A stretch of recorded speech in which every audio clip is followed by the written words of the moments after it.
এখানে নি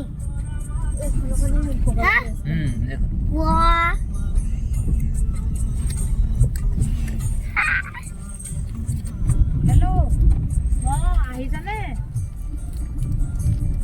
মই এই বগলী নহয় গাভৰুহে, গম পাইছে নাই? বগলী নহয় গাভৰু। এই তুনিজানৰ দি সোমাব লাগিব।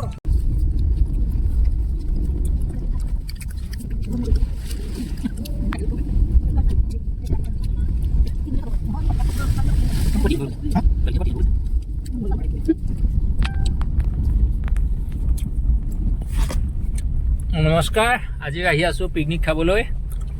পিকনিকৰ স্থান আজি গাভৰু, লখিমপুৰ লখিমপুৰ ডিষ্ট্ৰিক্টৰ ঢেকীয়াজুলিত অৱস্থিত গাভৰু নদীত আমি পিকনিক খাবলৈ আহিছোঁ। এয়া গৈ থকাৰ দৃশ্য আপোনাক দেখুৱাইছোঁ। আমাৰ লগত আছে মোৰ বাইদেউ আছে, ভাগিন ছবি আছে, এয়া ড্ৰাইভাৰ আছে, ড্ৰাইভাৰ জয়ন্ত শইকীয়া আছে, মোৰ লগত আছে মোৰ কন্যা তিলকি আছে, ওৰফে ভাইলিনা আছে। এয়া আমাৰ লগত প্ৰায় 10-15খন গাড়ী আহিছে, পাৰ্চনেল গাড়ী আমি লৈ আহিছোঁ প্ৰত্যেকে।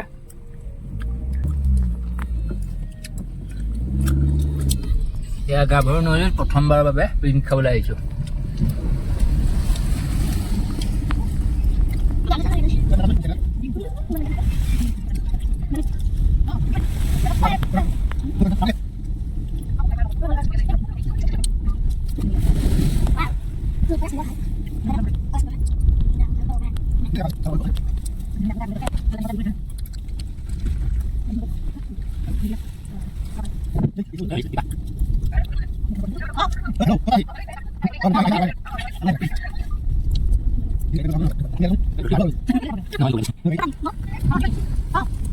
নমস্কাৰ বন্ধুসকল, আজি মই আছোঁ এই গাভৰু নদীত। এতিয়া চাওক আপোনাৰ গাভৰু নদীৰ দৃশ্য আপোনালোকক দেখুৱাইছোঁ। এই গাভৰু নদীত আছোঁ মানে আজি আহিলোঁ পিকনিক। মোৰ এয়া বছৰৰ দ্বিতীয়টো পিকনিক, এই বছৰ লাষ্টৰ দ্বিতীয়টো পিকনিক। আজি ডিচেম্বৰ 25 তাৰিখ, আজি খ্ৰীষ্টমাছ ডে, আজি বৰদিন। এই বৰদিনৰ উপলক্ষে আমি বন্ধ দিন, সেই বন্ধ দিন চাই পেলাই আমাৰ এটা নিধি আছিলে। সেই নিধিটোৱে সকলো মিলি পেলাই সকলো আমাৰ টিচাৰ এটা নিধি আছিলে, সেই টিচাৰ নিধিটোৰ সকলো সদস্যই মিলি আমি বনভোজ খাবলৈ আহিলোঁ। বনভোজ খাবলৈ আহি পেলাই মই অলপ ভিতৰলৈ সোমাই আহিছোঁ। এই গাভৰু নদীয়ে আহি আমি আহি পালোঁ অৰুণাচল বৰ্ডাৰ। এই অৰুণাচল বৰ্ডাৰৰ যিটো দৃশ্য, বৰ এটা সুন্দৰ দৃশ্য আপোনালোকক দেখুৱাবলৈ চেষ্টা কৰিছোঁ। এই বৰ্ডাৰলৈ কিন্তু গাড়ী লৈ পেলাই আহিব নোৱাৰে। ইয়াত ট্ৰেক্টৰ লৈ পেলাই ইয়াত পিকনিক খাবলৈ আহিম বুলি ভাবিলে আহিব পাৰে, কিন্তু আগত আছে আমাৰ গাড়ী আগতে প্ৰায় 2 কিলোমিটাৰমান আগতে আমি ৰখাইছোঁ। তাতে আমাৰ পাৰ্টি আছে, তাতে খোৱাৰ ব্যৱস্থা কৰি আছে। ইয়াত চাওক, মই এই দৃশ্যবিলাক কেপচাৰ কৰিবৰ কাৰণে মই ইয়ালৈ আহিলোঁ। মোৰ লগত আছে মোৰ ফ্ৰেণ্ড আছে বুধান বৰুৱা। এয়া হেপী বৰদিন, মেৰী খ্ৰীষ্টমাছ। Marie Christmas. আমাৰ বুধান আছে আৰু বুধানৰ লগত সহযোগ কৰি পেলাই আহিলোঁ। এয়া মই আপোনাক দেখুৱাইছোঁ, মই কেমেৰা। এয়া চাওক, এইখন হৈছে, এইটো কি হয়, এই তাল গছ। ইয়াত চাওক আপোনালোকে, মই জুম কৰি পেলাই দেখুৱাইছোঁ। ইয়াত তাল গছ, ইয়াত তাল গছৰ বাগান এখন। তাৰপিছত অলপ দূৰত, সেই তালে মই নাযাওঁ, আমি জোতা নোখোলোঁ আৰু অলপ দূৰত আছে, এইখন হৈছে ৰবৰ বাগান, ডাঙৰ বাগান। এইখিনিৰ পৰাই অৰুণাচল আৰম্ভ হৈছে বুলি আমি জানিব পাৰিছিলোঁ। এইখন এখন নিচি সম্প্ৰদায়ৰ মানুহৰ গাঁও। কেইজনমান যুৱকক লগ পাইছিলোঁ, তেওঁলোকক সুধিছোঁ যে ইয়াৰ পৰা অৰুণাচল পৰিছে বুলি তেওঁলোকে আমাক জনালে। ওচৰতে এখন কাৰ্বি গাঁও আছে, সেইখনলৈ অলপ দূৰ, অলপ 2-3 কিলোমিটাৰ যাব লাগে, গতিকে আমি তালৈ নাযাওঁ। কিন্তু ইয়াৰ পৰিৱেশটো মই আপোনালোকক দেখুৱাবলৈ চেষ্টা কৰিছোঁ।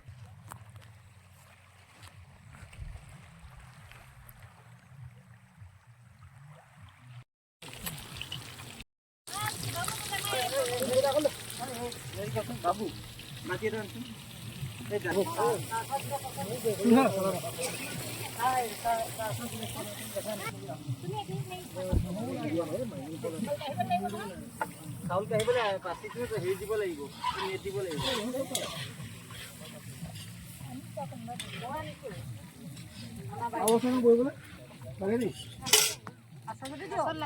আছে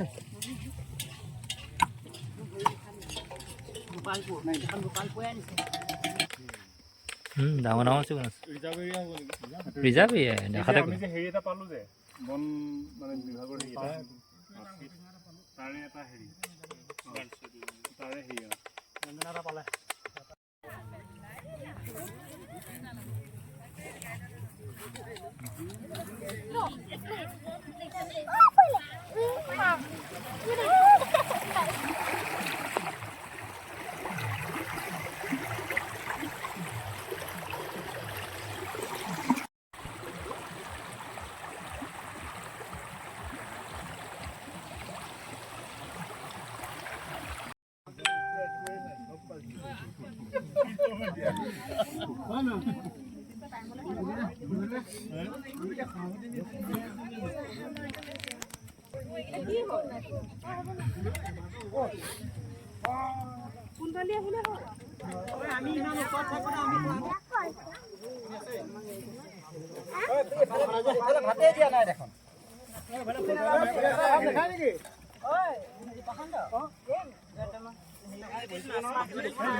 Es